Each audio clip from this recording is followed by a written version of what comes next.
And so now they call it Mandela effect. Now, I dismissed it like most mainstream scientists do as just bad memory. Yeah. But then I began to take it more seriously when a friend of mine who was from another MIT grad who came by and said, well, the simulation hypothesis could be an interesting explanation or the best explanation for that, because it means what you're changing variables and you're running things again. And then I'd started to go down the rabbit hole a little more. And if nothing else, it's a great way to think about this idea that there might be multiple possible pasts. Just like it's easy to think about multiple possible futures, right? Like I said earlier, I could go to California, I can move to Florida. Those are two different futures. And I can think about what that might mean, the multiverse timeline. But the Mandela effect is interesting because I found there are instances where there's a proximity or significance to the event. Right. Where it gets really interesting to me is when there's either physical artifacts or like major events, like even with Nelson Mandela. I mean, people remember it was his wife, Winnie, gave the speech at the funeral and so was there. Like maybe it was the early 90s and Bill Clinton was there. I mean, they get very specific. And there's another one with the Reverend Billy Graham, which he died. I forget what year he died, but they're like people who are hardcore Christian evangelicals. One guy was saying how his parents used to get magazines with him and they remember getting a magazine when he died.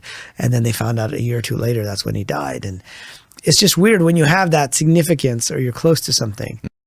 Yeah. Yeah.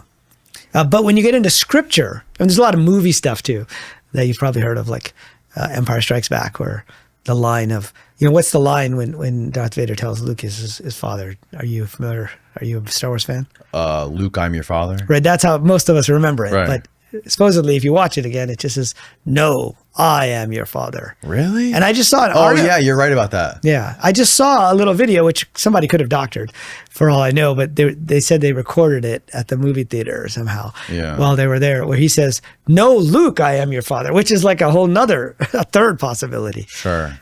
But again, those are smaller things.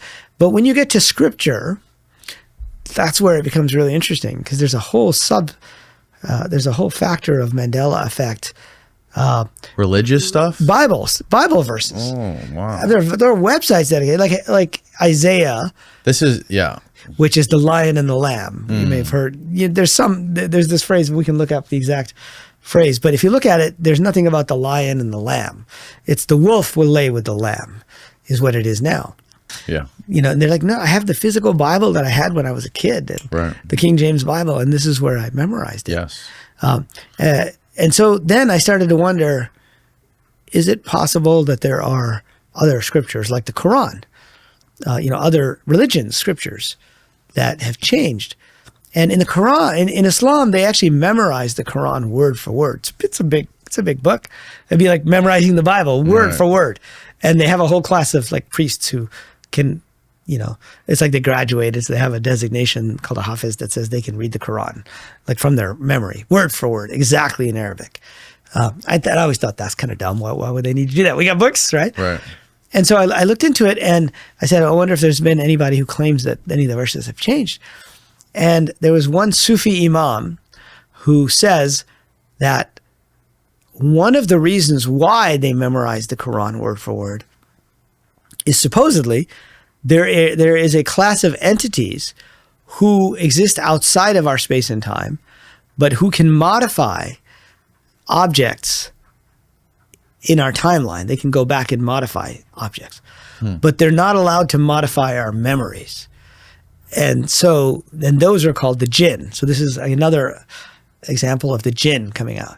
And he said part of the reason why we still memorize the Quran word for word is because these jinn can change objects, like the physical objects, but they can't change our memory, or they're not allowed to change our memory.